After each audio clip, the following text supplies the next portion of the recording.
बहुत बहुत साधुवाद। अपनी बात शुरू करूं उससे पहले पूरी दुनिया में मानवता का संदेश देने वाले एवं अंधों को आंख, बहरों को कान, विधवाओं को जुबान, नारी को सम्मान, इस देश को सुंदर सा संविधान और गांधी को प्राणदान देने वाले विश्व रत्न, भारत रत्न बोधि सत्य बाबा साहब डॉक्टर भीमराव अंबेडकर जी के चरणों में श्रद्धा का सुमन अर्पित करते हुए, साथ ही साथ बहुजन समाज के साथ साथ सब समाज में जन्मे हुए सभी संतों, गुरुओं, महापुरुषों के चरणों में श्रद्धा का सुमन अर्पित करते हुए एवं इस कार्यक्रम के आयोजक जो साथी इस कार्यक्रम को ऑर्गेनाइज किए हैं, उन सभी का तहे दिल से हार्दिक स्वागत, अभिनंदन करते हुए उन्हें धन्यवाद देते हैं और हृदय की गहराइयों से बहुत बहुत साधुवाद देते हैं कि हम जैसे छोटे कार्यकर्ता मान्य बहन जी के सिपाही को बुला करके आपने जो सम्मान देने का काम किया, आपका बहुत बहुत आभार। साथ ही हमारे साथ चल के आए बुद्धेश बहार अम्बेडकर वादी जी इस कार्यक्रम में आए, उनका भी स्वागत अभिनंदन है। और इस कार्यक्रम में जो अभी तक सांस्कृतिक कार्यक्रम कर रहे परम डॉक्टर अंबेडकर जन जागरण मंच के सभी सम्मानित साथी, सब हमारे जानने पहचानने वाले लोग हैं, हमें छोटे बड़े भाई की तरह प्यार देते हैं, उन सभी का बहुत बहुत आभार और धन्यवाद। साथियों, जिस विषय पर आज हम लोग इकट्ठा हुए हैं, जिस विषय पर आज हम लोग बैठे हुए हैं, करीब 200, 250, 300 की संख्या में हम लोग यहाँ इकट्ठा हुए, वो विषय है कि हम सबके मसीहा परम पूज्य बहुत बाबा साहब डॉक्टर भीमराव अम्बेडकर जी का जयंती का कार्यक्रम। आज हम जयंती मना रहे हैं, बाबा साहब अम्बेडकर की जयंती मना रहे हैं। यहाँ से बाबा साहब अम्बेडकर के मानने वाले लोग तमाम सारे लोग आए हैं। याद करो कि बाबा साहब अम्बेडकर ऐसा क्या करके गए कि आज लोग हम इनकी जयंती मना रहे हैं और इनकी जयंती में 1000-2000 लोग जुट करके सेलिब्रेट करने का काम करते। सोचो, आज हम अपने माता पिता की जयंती नहीं मना पाते जिन्होंने हमें जन्म दिया, लेकिन आज हम बाबा साहब अम्बेडकर की जयंती मनाते हैं। इसका मतलब कहीं ना कहीं बाबा साहब अम्बेडकर हमारे माता पिता के से ज्यादा इस समाज के लिए काम करके गए। इस बात को सोचने की बात है। बाबा साहब अम्बेडकर बड़ी कठिनाइयों से इस आंदोलन को यहाँ तक लेकर आए और बाबा साहब अम्बेडकर ने इस आंदोलन को लेकर के आए तो बाबा साहब अम्बेडकर ने अपने समाज से अपील किया कि आए मेरे समाज के लोगों, आए मेरे समाज के लोगों, मैंने बड़ी ही कठिनाइयों से इस आंदोलन को यहाँ तक लेकर के आया हूँ। हो सके तो तुम इसे आगे ले जाना, यदि अगर आगे न ले जा पाना तो इसे कतई पीछे मत जाने दीजिएगा। ये बाबा साहब अम्बेडकर ने कहा और हमारे समाज के लोगों ने बाबा साहब अम्बेडकर को अपना उनके बातों को मान करके इस आंदोलन को अपने कंधों पर लिया और इस आंदोलन को आगे बढ़ाया। और इस आंदोलन को जब आगे बढ़ाया तो ये आंदोलन इस गति पहुंचा कि आज गली कूचे और गलियों में बाबा साहब अम्बेडकर के नामों को लोग जय भीम खुले में करने का काम करते हैं। ये बाबा साहब अम्बेडकर का आंदोलन है। साथियों, बाबा साहब अम्बेडकर के आंदोलन से एक चीज को मैं और बता दूं कि बाबा साहब के आंदोलन को हमारे समाज ने आगे बढ़ाने का जो बीड़ा उठाया, तो आज देख लीजिए नीले पीले उस लोगों के आंदोलन को जो ये कह रहे थे कि ये नीले पीले क्या कर पाएंगे, ये नीले लोगों ने उन्हें मजबूर कर दिया, घुटनों पर टेक दिया।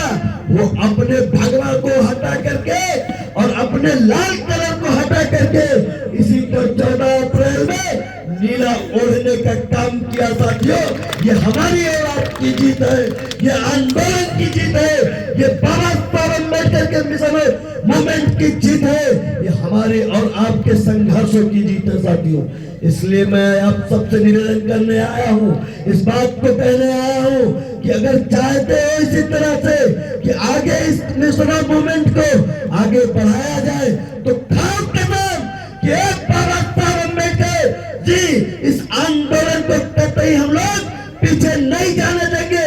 जब भी मौका मिलेगा हम ये बताने का काम करेंगे कि बाबा साहब अम्बेडकर के आंदोलन को कैसे बनाया जाता है और पूरे उत्तर प्रदेश में फिर से नीले को झंडे को फहराने का काम करेंगे। इस आंदोलन को बचाओ साथियों।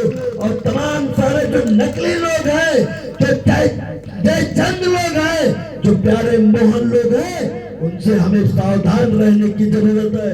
मैं अपने गायक साथियों से इस बात का निवेदन करूंगा, अपने साथियों से भी निवेदन करूंगा, जाना कभी दोस्तों जहाँ आप चाहते हो। मुझे लगता है कि हम लोग नहीं पहुंच पाते हैं, लेकिन आप लोग जरूर पहुंचते हैं। और जब आप लोग पहुंचते हैं तो एक संदेश जरूर देना कि जो लाल कलर भगवे कलर के लोग हैं, ये हमारे समाज में आते हैं, इन्हें जब बुलाया नहीं जाता तब भी ये लोग हमारे बीच में आते हैं, हमारे लोगों के बीच में बैठ करके अपनी बातों को रखते हैं। और अपनी जब बातों को रख ले जाते हैं तो ये लोग, हमारा समाज बहुत भोला भाला है, इनके बहकावे में आ जाता है।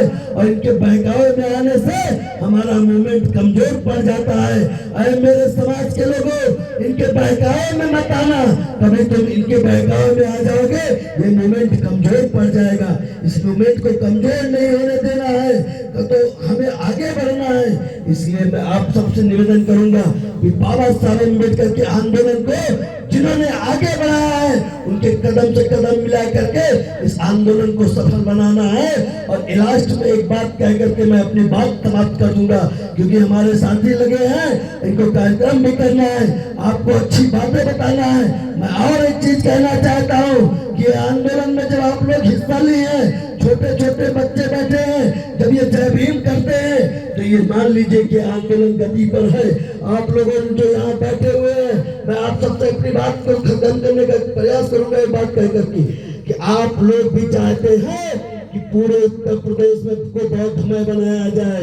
ये बाबा साहब अम्बेडकर की अंतिम इच्छा थी कि उत्तर प्रदेश के साथ साथ भारत को बौद्धमय बनाया जाए। और बाबा साहब अम्बेडकर के सपने को पूरा करने वाला कोई एक है, जिसका नाम माननीय साहब कांशीराम जी है। माननीय साहब कांशीराम जी ने पूरे उत्तर प्रदेश को बौद्धमय करने का काम किया। उन्होंने अपनी 1 क्लास की नौकरी को छोड़ा, डीआरडीओ फैक्ट्री को में वो काम कर रहे थे, और वो अपनी नौकरी को जब छोड़े, इस आंदोलन को जैसे ही वो उन्होंने पढ़ा और उनको समझ में आया माननीय साहब कांशीराम जी को, माननीय साहब कांशीराम जी ने कहा कि अरे मेरे समाज के लोग एक हो जाओ। और उन्होंने 2 किताब पढ़ा था बाबा साहब के बारे में, 2 किताब पढ़ा था, what did Congress and Gandhi have to untouchable. Congress और गांधी हम अछूतों के लिए क्या किया। दूसरा पढ़ा उन्होंने कास्ट जात का विराज। इस 2 किताब को जब माननीय साहब कांशीराम जी ने पढ़ा बाबा साहब के, तो बाबा साहब माननीय साहब ने पढ़ा तो माननीय साहब ने को समझ में आया। और माननीय साहब कांशीराम जी ने कहा, जब इस 2 किताब पढ़ने के बाद तो उनकी माता ने पूछा कि कांशीराम तू ये क्या पढ़ रहा है। तो उन्होंने कहा, माता जी इस किताब में तो हमें सत्ता की चाबी छुपी हुई है। और जैसे ही ये चाबी माननीय साहब कांशीराम जी को मिला तो माननीय साहब कांशीराम जी ने दुश्मनों को ललकारा और कहा कि वोट हमारा, राज तुम्हारा, नहीं चलेगा, नहीं चलेगा साथियों। उन्होंने माननीय साहब कांशीराम जी ने इस नौकरी को छोड़ करके इस आंदोलन को आगे बढ़ाने का काम किया। और मेरे समाज के लोगों, मैं आपसे अपील करने आया हूँ, निवेदन करने आया हूँ। और आप चाहते कि बौद्धमय बने तो एक ही पार्टी है, एक ही लोग हैं जिन्होंने इस पूरे उत्तर प्रदेश को बौद्धमय करने का काम किया। आपको पता है कि आज आप लखनऊ में जाते हैं तो आपकी पहचान बौद्धमय हो जाती है। जब आप लखनऊ के अंदर 1090 में घुसते हैं, गोमती नगर में घुसते हैं, तो आप देखते हैं अपने महापुरुषों का बहुत बड़ा बौद्ध विहार बना हुआ है।